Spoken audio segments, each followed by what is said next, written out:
Don't you think, man, that I want to be part of it? I want to be the reason they're making it. Can't you think that? You want to be a reason then, so you say. So you gonna be able to do that one? Yeah, but John. That was 6 years ago, man. John, I feel the same way. how long it took I you know for you 20 feel the years? same. How long it took you for 20 years? 6 years. Look at that, 20 years. I'm talking about since I've been in jail, man. How many times you been in jail?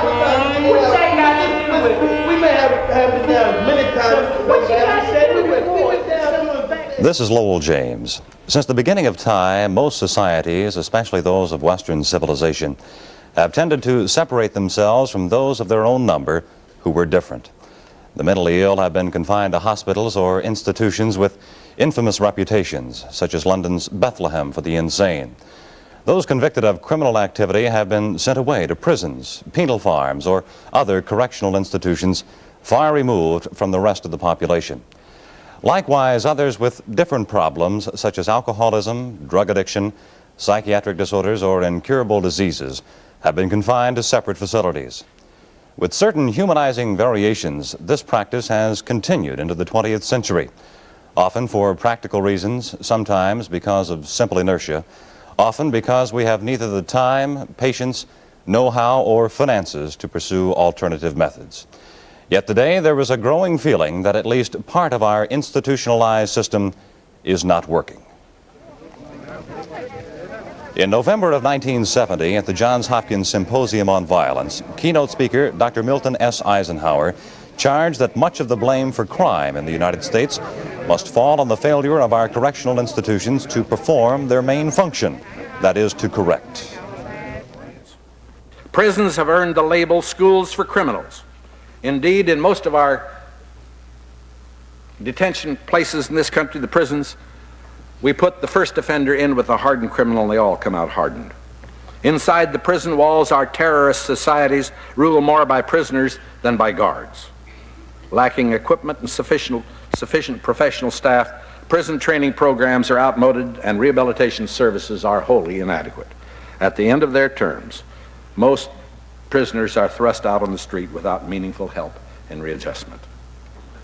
Within the walls of our institutions, those who have been exposed to the correctional system know that Dr. Eisenhower's charge is no theoretical outburst.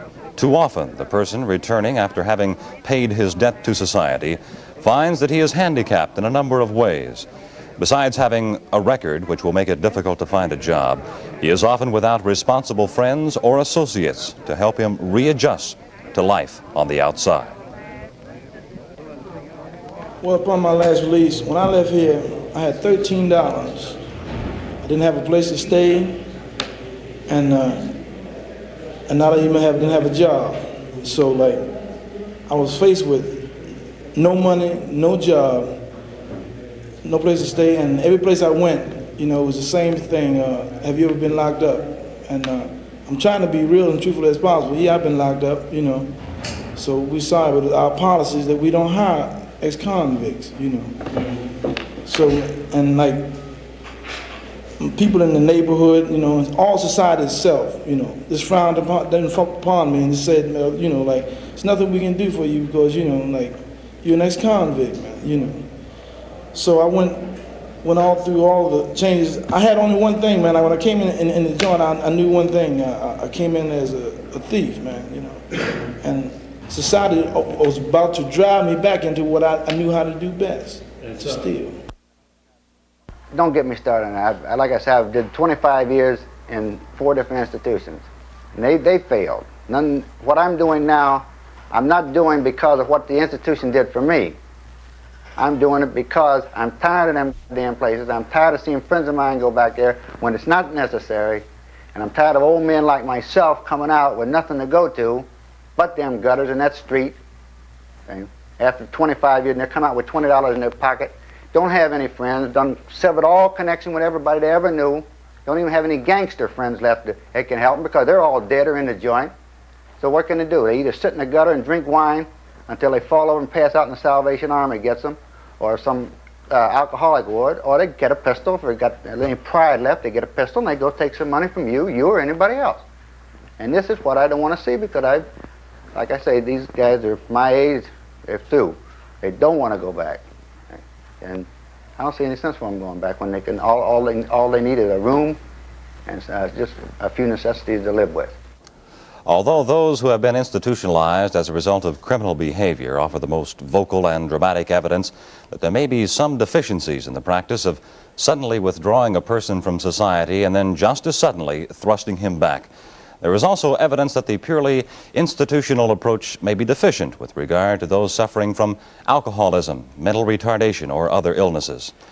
This realization has led to the fairly recent development of what is known as the halfway house. As early as 1781, there were in England such houses for the insane poor. But not until the past 15 or 20 years have we seen the formal and widespread development of residential homes for ex-mental patients, former alcoholics, drug addicts, and ex-offenders during their transition from life in the institution to life on the street.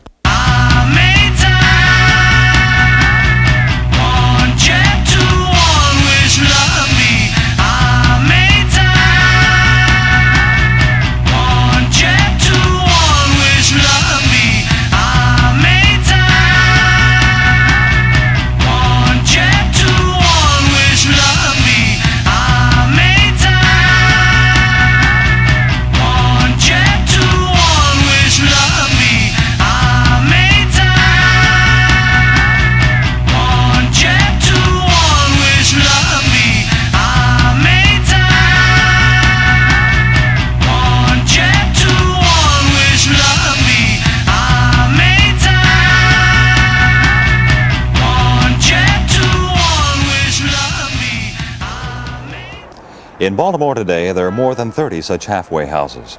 For the most part, they are anonymous-looking structures with little to distinguish them from adjacent buildings. Indeed, this is one of the main purposes of the typical halfway house, to blend symbolically into the community in much the same way its client hopes to blend after his stay in hospital or penal institution. Baltimore's halfway houses deal with much the same problems as exist on a national level. Some filling the needs of alcoholics, some those of persons with mental problems, some those of former convicts or juvenile offenders. Only in one area is Baltimore different from the typical large American city teeming with traffic and narcotics. Baltimore has no formal halfway house exclusively for drug addicts, a lack that might be counted a distinction if it meant the city were free of drugs. A badly needed house for addicts is planned, however, at 913 East Eager Street. When it opens, the project will be operated as part of the Johns Hopkins Drug Abuse Program. Inside most of Baltimore's already existing halfway houses, the atmosphere is both comfortable and relaxed. The halfway houses are much like homes, is reflected in their great variety of room arrangements, furnishings, etc. For example, rooms may be large or small, many or few. Furnishings may be modern, period, or more usually nondescript. Equipment may be old or new. In most cases, the resident's room is kept open, and he himself has free entry to the kitchen and use of kitchen equipment, books, TV, and games, which is in sharp contrast to the institution where nearly everything must be asked for and where the normal facilities and freedom of a home are unavailable. In these respects, the halfway house is very far from being an institution. On the other hand, it is not quite a family home, although it may seem like an extremely pleasant boarding house. Whatever its actual flavor, the typical halfway house is intended to serve as an emotional bridge between the individual and society, or, as some describe it, a kind of decompression chamber. If there is a Baltimore expert on halfway houses, it is probably Dr. Lee McCabe of the Maryland Psychiatric Research Center. I think with a certain patient population or a certain type of behavioral disorder, halfway houses or therapeutic communities can add something to the rehabilitation of an individual. I feel this is particularly true with individuals coming out of correctional institutions, that there should be some kind of a mediating facility to provide a stopping over point between institutionalization and going right out into the community. This is the rationale of our own halfway house, Dismas House, and we feel that there's a period required of what you might call decompression, where by an individual can gradually evolve back into the community, rather than the abrupt kind of process that usually occurs when an individual is released from prison. And he often returns during this critical period, that is the days right after discharge from prison, to the same people, the same situation, the same general patterns of living that were responsible for him getting into trouble in the first place. When I come home the last time, I tried to make it, and I end up right back being a repeater, you know. And house, you know, just made me face reality now, you know. Yeah. No. Well, what did Dismas House do for you, Glenn, when you know? Well, this time I didn't have to come back out here stealing and robbing people. I just, you know, go and work like a everyday people, you know. And I'm readjusted back in society, meeting new people, got more opportunities, go to school, you know, be with Vista volunteers and CAA members now, you know. And got a new drug therapy group that I started myself, you know. It's really beautiful, you know. Well, you know, now prior to coming here, you know, you... The first Baltimore facility of a halfway nature to be established for ex-offenders is known as Dismas House, named for the penitent thief who died on the cross next to Jesus at Calvary. Presently, 15 former prisoners at Maryland correctional institutions live in the 3-story brick building next to the now abandoned 14 Holy Martyrs Church in the 100 block South Mount Street. Both church and state combined to organize Dismas House, and since its inception, federal money has helped pay some operating cost. But the man behind the house is the Reverend Meyer Toby, a Jew turned Jesuit priest. We got started here about a little over 3 years ago. I was chaplain at the Maryland Penitentiary for 11 years and saw the statistics in Flesh and Blood, about 70% of them coming back to prison. And I decided that we should have some place where these men could get the supervision and direction that they needed. Not just a place to stay, but a therapeutic community that would have an impact on their personalities and help them to change their lives, to give them new insights into themselves so that they wouldn't return again to prison. And that was the original thought that I had and that I still have, to help men stay out of prison. A couple of new guys that came in last week or this week or the last 2 weeks, the first 2 days they were here, they didn't seem to stay in the house the first 2 days. They seemed to be going out a lot more than any other residents were allowed to go out. And then they were moved to level 4, and a lot of them seemed to stay out at night past the time they were supposed to stay out at night. When you say senior, did they actually? If there was a key word with which to characterize the therapeutic approach of Dismas House, it is responsibility. For it is the philosophy of Father Toby that before men who have been in prison can cope with the realities of society, they must first learn to discipline themselves. Thus, Dismas House is run according to a set of rules, with a series of behavior plateaus determining what freedoms each man has earned on his road to recovery. Every Monday evening, problems that have developed during the previous week are discussed and hopefully solved. This will be taken into consideration in this week's evaluation. Also, some fellows have come in beyond the hour that they were supposed to, and this will be taken into consideration in the evaluation. When Holiday and Harkham both, they went out and they stayed out all night. The next day they were immediately put on level 5. Lee stayed out till 6 o'clock. Charlie Howard isn't here, but he was out 2 days. Now, they weren't moved back at all. Well, there has been confusion in our understanding of the policy. I think the members of the staff were a bit confused about the policy. Not everyone, of course, takes to or even tolerates the responsibilities demanded by Dismas House and Father Toby. Some ex-offenders have suggested that there are too many rules here, that Dismas House defeats its own purpose by recreating the institutional atmosphere from which the resident has just come. Felt that No such policy had been clearly defined or communicated to you. Perhaps in reaction to Dismas House, a new series of halfway houses for ex-offenders, such as this one in the 300 block East Landvale Street, will open in the future. Called simply Maryland Halfway Houses Incorporated, these homes for ex-offenders will have minimum rules, according to former convict Ken Wesley, now director of the Landvale Street home. I wouldn't have went back the first time if I had a place like this to come out to. I came out 3 times.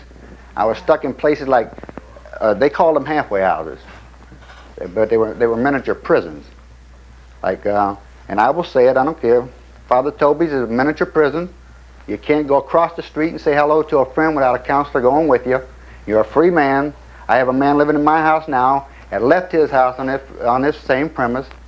I was once out in Father Clark's out, St. Louis, out on Cole Street in St. Louis, the first Dismas House. The same thing, miniature prisons, and this is what the guys don't want. They want to come out to a normal life. They come out and they say this is a halfway house. Halfway to where? Halfway to hell or halfway back? And then they don't want it. And everyone that goes there says, here's a 48-year-old man living over there now, 25 years straight in prison. Comes out, he can't go up the street to buy a pack of cigarettes unless a 21-year-old punk that don't even know what a prison is goes up there with him to watch what he's doing while he's buying that pack of cigarettes. We're trying to help men to see themselves and to be themselves and their real selves. And many of these men, you see, have been, because of the deprived lives that they've led in the past and the criminal activities that they've engaged in, they want what they want when they want it. And they're used to immediate gratification. And they come into a situation where their immediate desires are not satisfied. They have to prove themselves responsible. They will get what they earn. This they will resent after a while. They don't want limits, but after a while they realize that the rewards of this kind of life are much more satisfying. And this is what sends them back with your so-called halfway houses. Because they come out and they run into the same damn set of rules that they just left, the same wardenship, the same censorship, the same counselship. They don't want it. Well, I feel that some programs have been based on that logic, that kind of thinking, and it's one of the reasons that they failed. Now, it depends, of course, on your goals, whether or not a program succeeds or fails. We want to be more than just a hotel. We want to provide experiences during an individual's stay here that will, in fact, modify behavior. That is, change his usual ways of relating to people and the world and himself, really. That is, our entire program is geared toward therapy or behavior modification. And to the extent that that occurs, to the extent that an individual can move into society and not return to prison, the program has succeeded. Still another halfway house for ex-offenders, located on the 4th floor of the Druid Hill YMCA, calls itself the Druid Hill Key Club. Unlike the other halfway houses, however, which deal exclusively with persons who have been released from the institution, the membership of the Druid Hill Key Club is composed of men who still have time to serve on their prison sentences. During their final weeks before leaving one of the various Maryland institutions, selected prisoners are allowed to come here in order to expose themselves to therapy and instruction. If the byword of Dismas House is responsibility, the byword of the Druid Hill Key Club is involvement. For it is the credo of this halfway house that man caught up in a life dedicated to crime or drugs must become deeply involved in something else before he can shake himself free of his problem. Thus, the ex-offender who uses this facility is encouraged to engage in free-for-all sensitivity sessions, such as this one, which, if nothing else, dissipates a great deal of hostility. Often, as this session illustrates, a man will become involved solely as a means of protecting himself from the attacks of his cohorts. But this may lead to self-questioning and later a better adjustment with the rest of society at large. It all relates right back to me, like I'm saying before, you could left at any time, right? Okay, Now you can't leave any time without, charge of place. So you put confidence, not just you, but this program put confidence in me when it was thumbs down with everybody else. See? Now I'm not really worried about this program. You know, I'm worried about me. You got confidence in you? Yeah, I got confidence.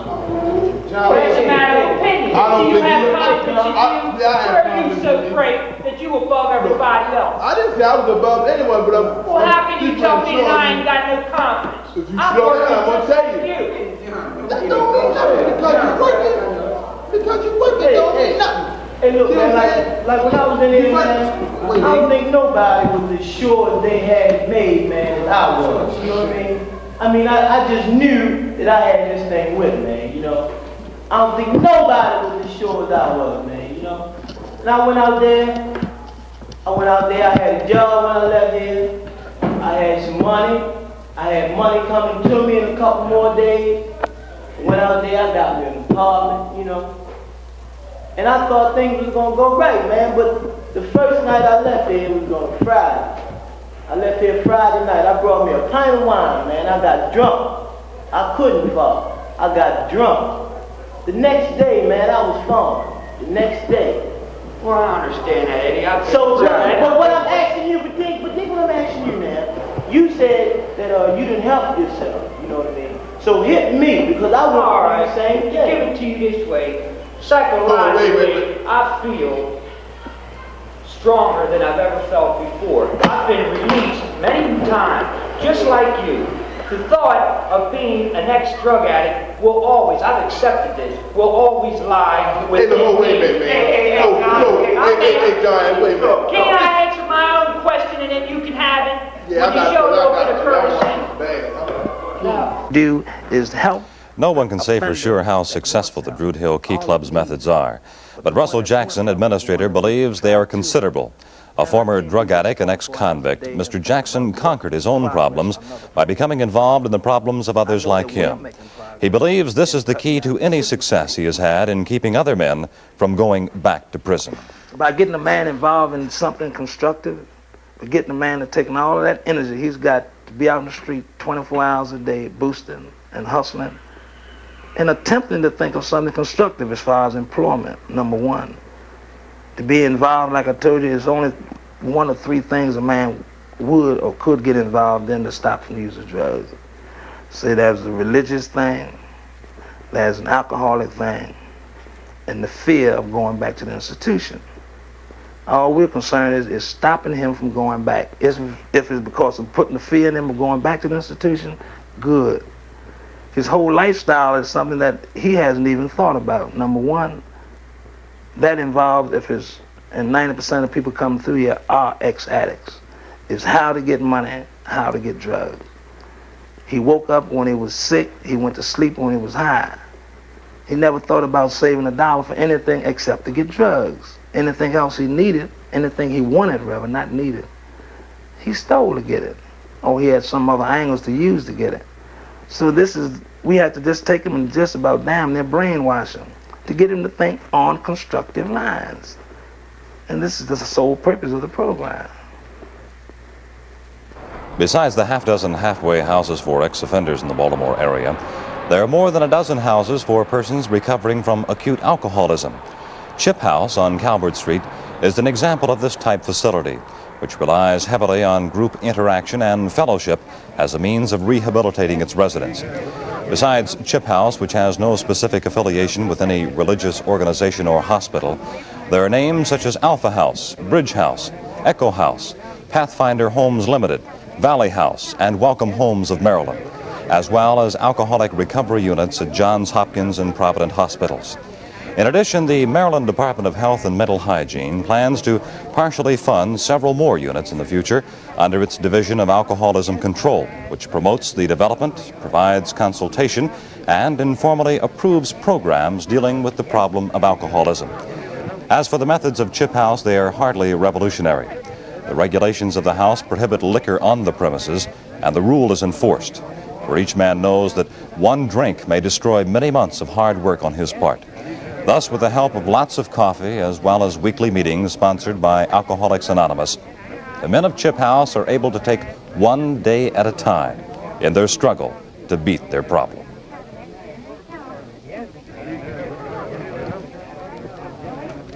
When I walked the ship, I met a people that a fellowship that I admired greatly, the best that I've ever known.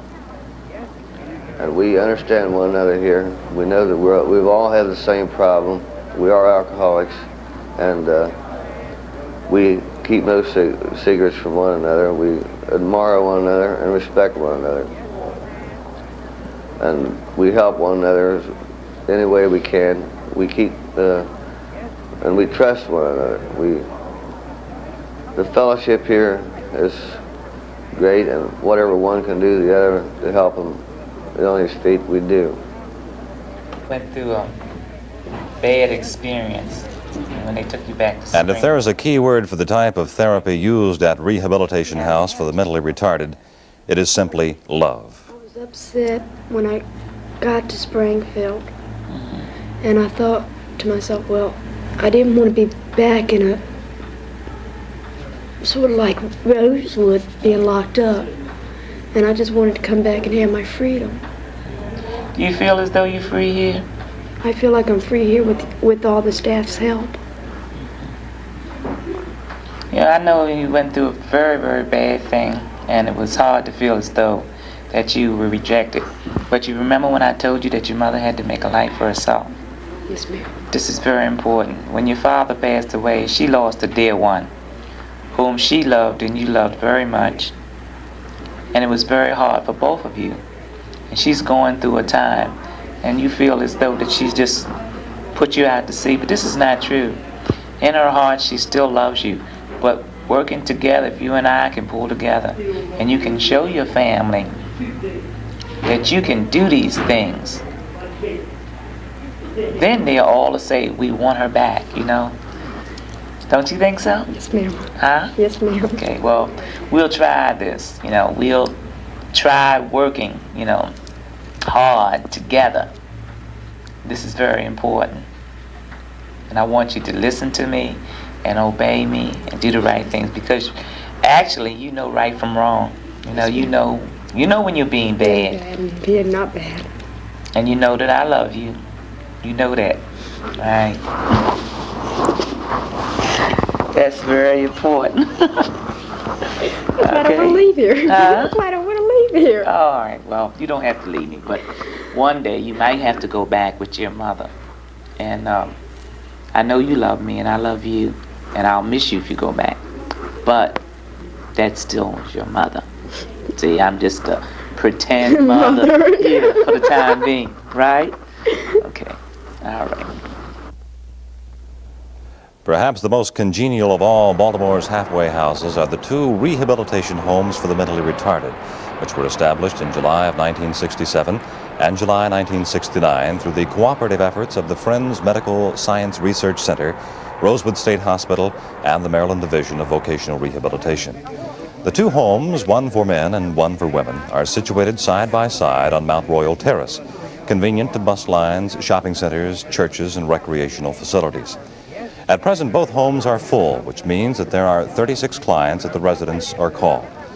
Most of the clients age from 16 to 42, but are limited in their efforts to support themselves because most of them have IQs ranging from about 50 to 85. Nevertheless, the majority of this halfway facility's members do make significant contributions to their own support, and about 30% of the rehabilitation home's total upkeep is paid by client salaries. Since the establishment of the facility, more than 130 clients have lived here and received guidance in various aspects of community living, personal and social adjustment, and relations with employees and fellow workers. As a result, nearly 100 clients have already moved back into the community, some to their former homes, some to foster homes, still others to their own apartments. One of the major reasons for the success of the two rehabilitation houses, according to the Friends Medical Science Research Center staff, is that those working with the mentally retarded here are abnormally conscientious. Housemother Gloria Crawford exemplifies this attitude, being a former housekeeper at Rosewood who attained her position not because she possesses degrees in sociology or psychiatry, but simply because she cares for her residents as if they were her own children. In addition, Mrs. Crawford seems able to gain respect from and communicate with each and every client, regardless of his or her background. So that my methods are different because I have more of a home atmosphere here with my children. They know that I care about them. They know when they're in trouble that I'll be there regardless what time of night it is, what hour in the morning. They know that I love them, and this is true. You know, when you be with these adults or young adults and they are like little children, you feel like they're children. You're very fond of them. You love them like your own children. After 3 or 4 months, you get attached to them. Some of them stay with you a year, and you get more attached to them. You hate to see them leave. They become very close to you, and they're like my own children. Finally, still another type of halfway house is located within sight of Baltimore's Washington Monument, that focal point of the downtown area's youthful and often footloose population.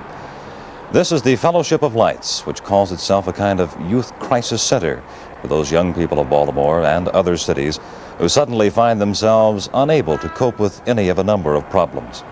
Fellowship of Lights specializes in handling youthful runaways and is both a message center with information about youngsters who have left home and a place for them to stay until some arrangement has been made for them to at least communicate with some family member. In most cases, the staff at Fellowship of Lights has been able to bring parents and youth together, and through No One Pretends that the halfway house provides lasting solutions to family problems, members of the Fellowship of Lights staff feel theirs is a useful community service.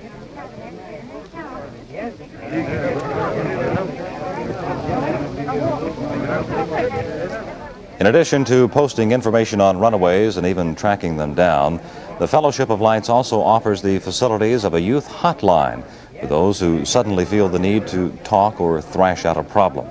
In order to get the message out, the hotline number is broadcast over more than a half dozen popular radio stations. Heading up the staff of Fellowship of Lights is 29-year-old Lou Foxwell, a former divinity student and minister who is now director of the organization's full-time staff of 5. In addition to these workers' efforts, the halfway house offers free services by professional family counselors who come in once a week to advise youthful runaways and their parents on how to improve relations at home. Although it is often frustrating, Mr. Foxwell calls his work the most useful thing I've ever done.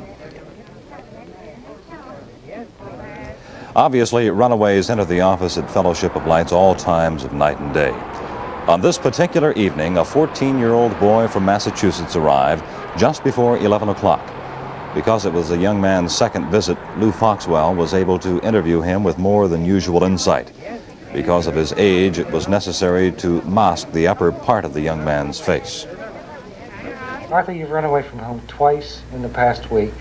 You're from Massachusetts, and you've come to Baltimore. The one question you haven't been able to answer is why you've run away. Now, I'm going to throw that one at you, and I want you to tell me why you've run away from home. Why don't you want to live at home? It's just a hassle living there. What do you mean a hassle? What's a hassle? Why is it a hassle living there? Well, they continually threaten me with things like they're going to send me to court as an incorrigible, things like that. Is that true? Well, they like to. No, I mean, much. Is it true that you're incorrigible? No, I don't think so. What's your relationship with your parents? They're my parents. That doesn't tell me anything. That's the limit let's of break it. it down then. You have a stepfather, right? Yeah. How long has he been your stepfather? For about 3 years. Now, Going on 4. Now, what do you think his attitude is toward you? He likes, he doesn't dislike me, but he doesn't like me. It's more or less indifferent. Well, your mother told me, and he told me that he loves you. Now, what does that mean to you? Well, that's how that isn't how it seems to me. Why not? How does it seem to you? It seems that he's indifferent towards me. How do you feel about the difference between him and your real father, Arthur? Well, I don't remember my real father that much. He wasn't all that much. All he really did was, when he got mad at me, he didn't talk to me. How old were you when he left? I think I was about 10. And what happened after he left? Where'd you go?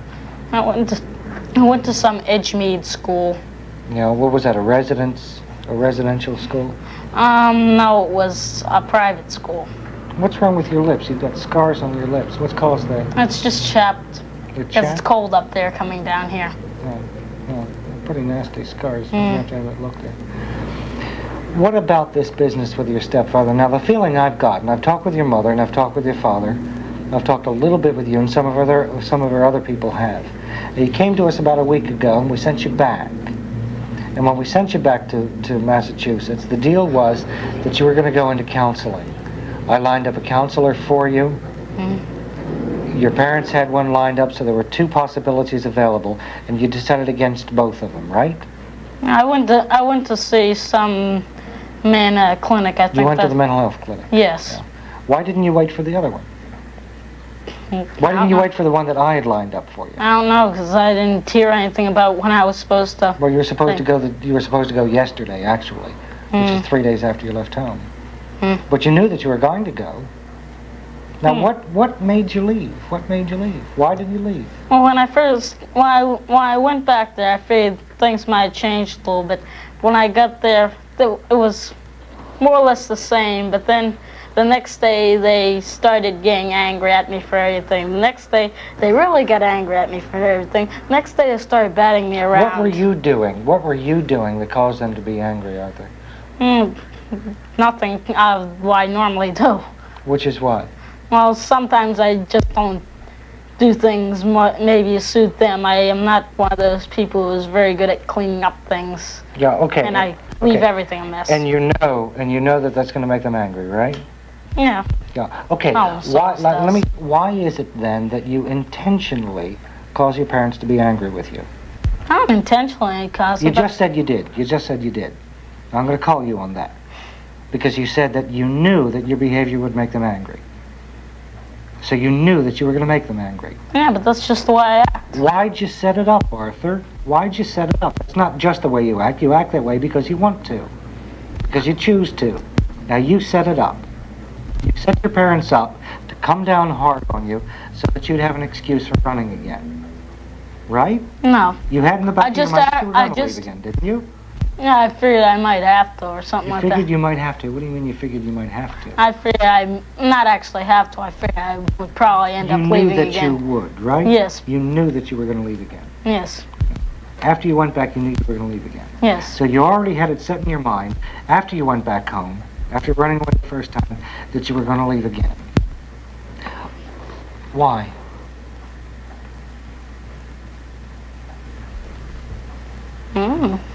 Just figured that's the way it would happen. That's the way you set it up. That's the way you made it happen. You forced it to happen. Well, all I did was acted like I normally do. Knowing full well how your parents would respond, right? Yeah.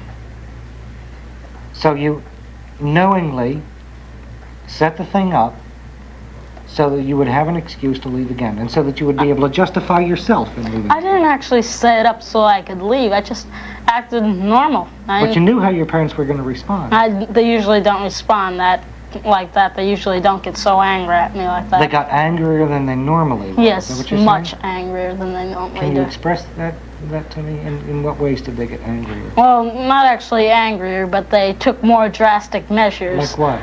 Like instead of just screaming their head off, they batted me around a little. They battled you around? Yes. What do you mean? They pounded upon me. They hit me. They hit you? Yes. They hit you. That's different from what they told me. Is your mother an alcoholic, Arthur? No, sometimes she drinks when she's nervous or just when she wants to drink. Because I had the distinct impression she was drunk when she called. She might have been. Does she come home drunk very often? No, she usually, when she does drink, she almost always drinks at home. Now, if you're running away, that means that you're reacting, right? Yes. Okay. What are you trying to do? What are you trying to say? Or what are you trying to prove? Or what are you trying to change by reacting? I'm not actually trying to change anything. Like I said, I'm just trying to get away from it. But if you don't have an objective in mind, then you must be interested in trying to change the thing. Okay, let me ask you another question. Ask the same question another way. In what way would you be willing to live at home if your home changed? In other words, what kinds of changes would have to take place in your home in order for you to be willing to live there? I'd like to be able to not be, you know, hassled as much for the way I do things, and I would like to be treated more or less my age.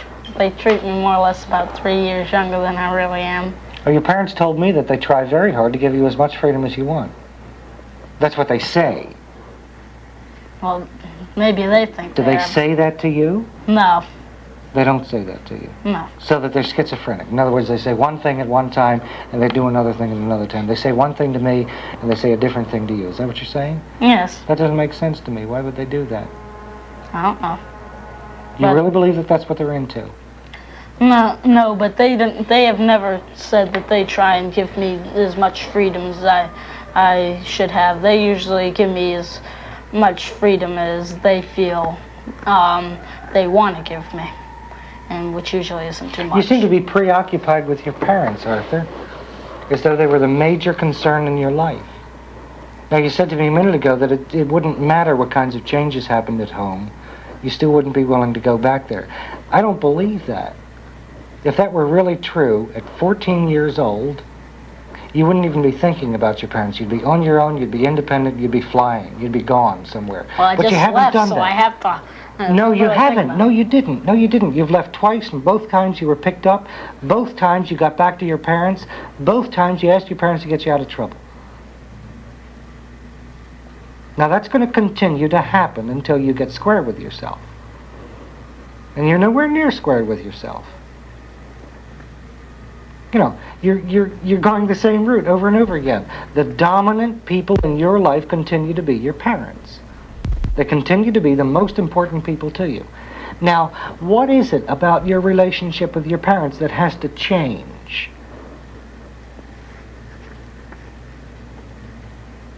That's a heck of a question to ask a 14-year-old. Yes, but it's a real question because you're the one who's in the middle of it. And you're the one who has to answer it. Nobody else can answer that question for you. You have to answer it. It has to be completely up to you. You're the one that has to become aware of what the problem is, and you're the one that has to become aware of what kinds of solutions are going to make your home an acceptable place for you to live in. Otherwise, you wind up either in a state mental institution or a detention center until you're 18. Now, there's really no alternative to that. For a certain amount of time, you can be footloose and fancy-free until you get picked up, and you've been picked up twice within 3 or 4 days of your running each time. That's going to continue to happen. It seems to me you're really unwilling to face, in any very straightforward way, the realities of your situation. I felt that way about you when you first came in, and I feel that way about you now, Arthur, that you're really into being a child. You're really into being a little child. You're really, you know, you're asking your parents to treat you, to give you freedom, and yet you're not willing to accept the responsibility that allows that freedom to exist. You know, freedom and responsibility are the same thing. They don't exist independently of each other. Freedom comes when responsibility comes. You're not demonstrating responsibility. You're not demonstrating an ability to respond to your real problems. Now, what are you going to do in relationship to your home that's going to change things for the better? That's the real question. And running away is avoiding that. That was a sampling of some of the work being done at a half dozen of Baltimore's 30 or more halfway houses. Because there seem to be many such facilities, however, one should not get the impression that it is an easy matter to open a halfway house or keep it open long without a great deal of physical and financial help. Despite the asset of being non-profit organizations, many halfway houses have seen only troubled times, and many have closed after brief periods of activity. About a year ago in Annapolis, a halfway house for addicts and alcoholics was protested by neighbors and eventually prevented from opening its doors. And in Baltimore, a house for criminal offenders run by the Target City Youth Program was closed after it was said to be mismanaged. In addition, despite an obvious need, some halfway houses seem to have trouble attracting those they wish to help. Such a facility is Threshold Incorporated, a home for female offenders, which at present has but 1 or 2 clients. The problem, according to an official with Threshold, is one of proper communication. That, in fact, seems to be par for the course for many halfway houses. For until recently, most halfway facilities in Baltimore were having trouble communicating even with each other. In order to attract the problem of communication, several meetings among halfway house operators have been held. The purpose of these get-togethers was to provide a basis for cooperation among both the houses and other agencies that might be useful in providing facilities for halfway house clients. Unfortunately, the first 8 monthly meetings provided little beyond the mutual exchange of names and needs. And it seemed as if the traditional independent halfway house operator would remain forever isolated from everyone and everything but his immediate surroundings. But finally, in a symbolic 9th meeting, something approaching group therapy for management occurred, as those present not only discussed the need for cooperation, but also agreed to draw up the bylaws for a loosely knit halfway house organization. I myself was quite interested in the directors of halfway houses, and I went to a few meetings, and it sort of seemed like it was going downhill, so I really got disgusted. And I would like to find out, in 9 months, have you accomplished anything? I think we've gotten to know each other better and know what each halfway house or agency, and I don't feel that Boys Home fits into the halfway house category as such, but I think we know what each other is doing differently, and I think something has come out of it in relation to Boys Home. I propose that we constitute ourselves a legal body, and that body have as its several intentions: 1, the dispersion of information between our various corporate bodies, our various organizations.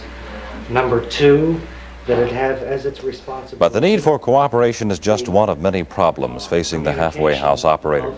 And perhaps only those who have survived that first perilous year can be fully aware of all the obstacles to success.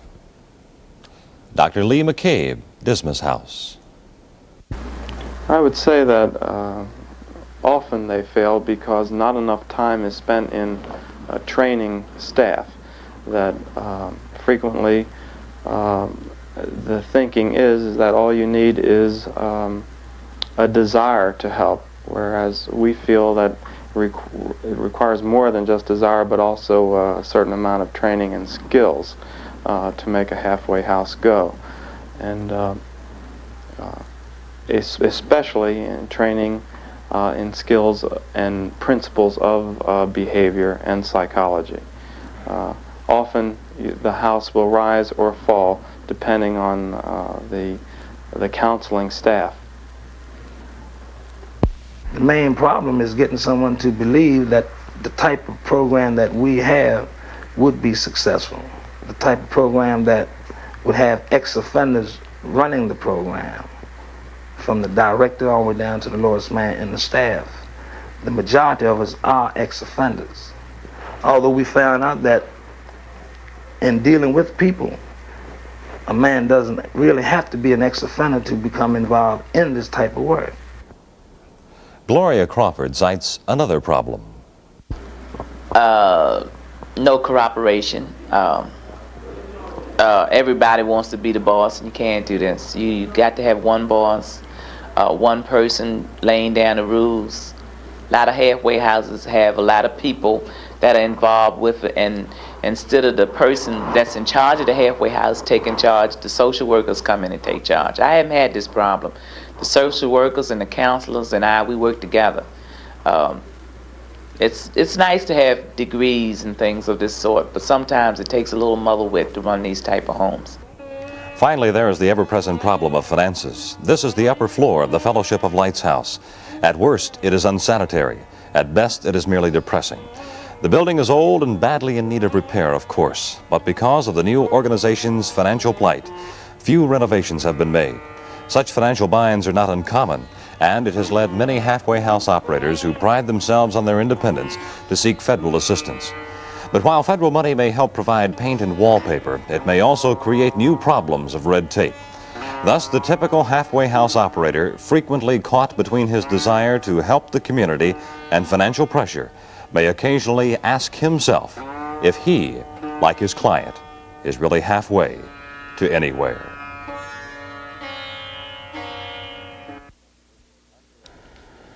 I'm George Rogers, and with me, sharing the film that we've all just been viewing, is a man who's been most interested in it for obvious reasons. He's Dr. Neil Solomon, who's our Secretary of Health, Mental Hygiene. He was interested in that capacity, I'm sure, also as a physician, also as a human being. Dr. Solomon, the official position of your department with regard to halfway houses, do you condone them, tolerate them, condemn them? How does the state of Maryland feel about them? Highly recommend them. Believe that they're needed, that it's a more humane way, that it's a better efficient way, and that in the long run it's really the only way. By that I mean the only way to get a good transition from the institution to the community. And by halfway to where, that's to where. It's to the community, but to the community well adjusted so you can stay in the community. Now, as a layman watching these films, and I think many of them were very impressive, one thing bothered me, maybe frightened would be a better word. I would not presume to question the intentions, the good intentions of many of the people who administer these houses, but I would think that perhaps some of them would not be technically qualified. After all, they're putting their fingers in people's lives as a psychiatrist might or a trained psychologist. Isn't there an inherent danger in this? Yes, there is, and I think that it's very important that all halfway houses be under proper supervision. I think you can't trade this off. This is not negotiable. I think also that they should all be properly funded, because without proper funds you really can't have adequate supervision and adequate staffing. And these are the three components that all halfway houses should have, regardless of whether they're for helping rehabilitate the person from the penal system, the mentally retarded, the emotionally disturbed, the juvenile delinquent, the alcoholic, or the drug abuser. Let's just take the people, the ex-offenders, those who have spent time incarcerated. Now, several of the spokesmen on those film clips insisted that they were the ones to do this job. Now, if you get a trained psychologist or a trained counselor in there, aren't you going to get into a conflict, an administrative conflict, if you will? Now, by under proper supervision, I mean that you need a professional to set the guidelines and to tell those who are doing the day-to-day working exactly what should be done, and to indeed see that it is done, and to evaluate it, so you know whether your objectives are indeed being met. I think that all halfway houses should have the following components. One, they must be protective, because you remember that every one of these people have come from a totally protected environment. Someone else, the institution, was doing all their protection. These people are very susceptible. These people are very exploitable. You must protect them at the outset. This is the first principle that must be incorporated. Secondly, you must have a meaningful experience through involvement for these people, be it work, be it education. It doesn't really matter, but they must be involved in something that can read and really lead toward a meaningful rehabilitation. Thirdly, responsibility, because in the final analysis, when they go back to society, they must be responsible for their own actions. No one else can take that responsibility, and that's really the name of the game. So you have to, through the first two things, see to it that they become responsible. The fourth thing is companionship. And sometimes these houses can give that where these people get it through no other way, because there are many people there who have a similar type of problem and have similar weaknesses. They convert these similar type of single weaknesses into community strengths and can work through problems with the community setting. And then if there are children involved, you certainly need the component of honest-to-God love. Now, let's talk about children for a moment and young people. There are many, many young people, as we've seen, involved in these houses. How are you going to screen the people who are going to run them, who are going to be responsible for the forming of these young lives? You could wind up with a sadist in there, a homosexual, anything you can imagine.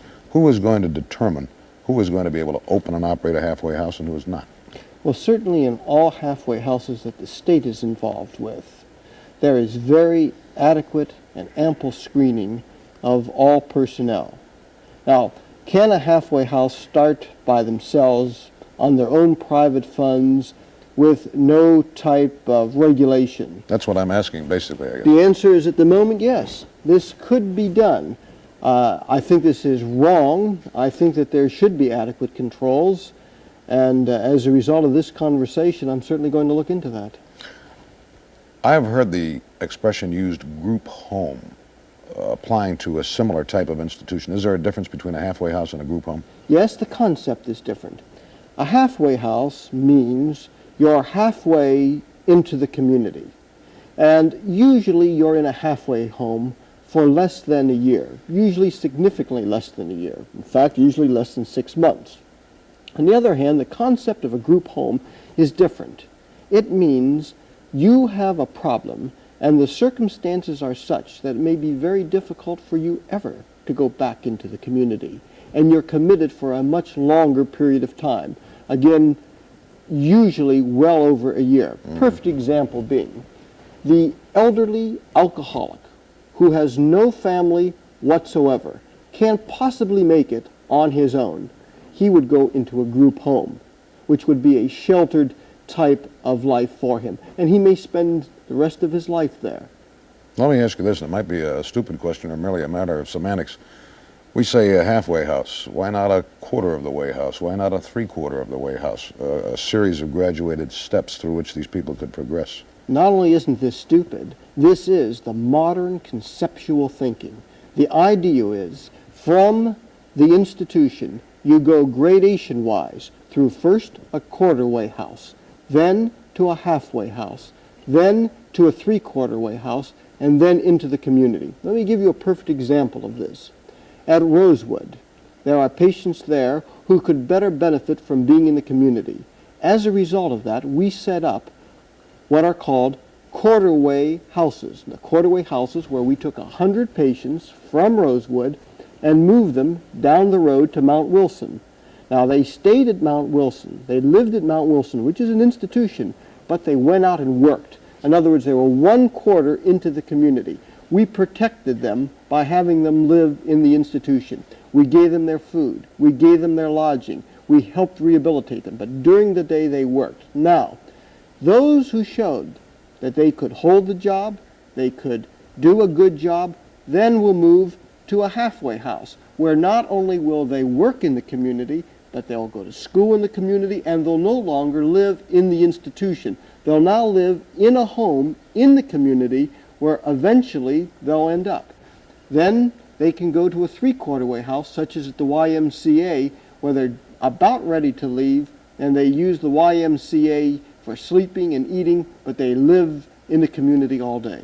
I've saved possibly one of the more important questions to last. I think we have about 30 seconds for your answer, Doctor. Where is the money going to come from? The money's going to come from the savings. It costs less than 1/2 to put people in good halfway houses. In other words, it costs twice as much to keep them in the institutions. We can convert those savings and double the halfway houses. So you think the concept of halfway houses is here to stay and is due to grow? It's here to stay, and it's going to fly. Thank you very much, Dr. Newz Solomon, Maryland Secretary of Health and Mental Hygiene. Ladies and gentlemen, we hope you found this an interesting and a thought-provoking hour. Thank you for being with us on Halfway to Where.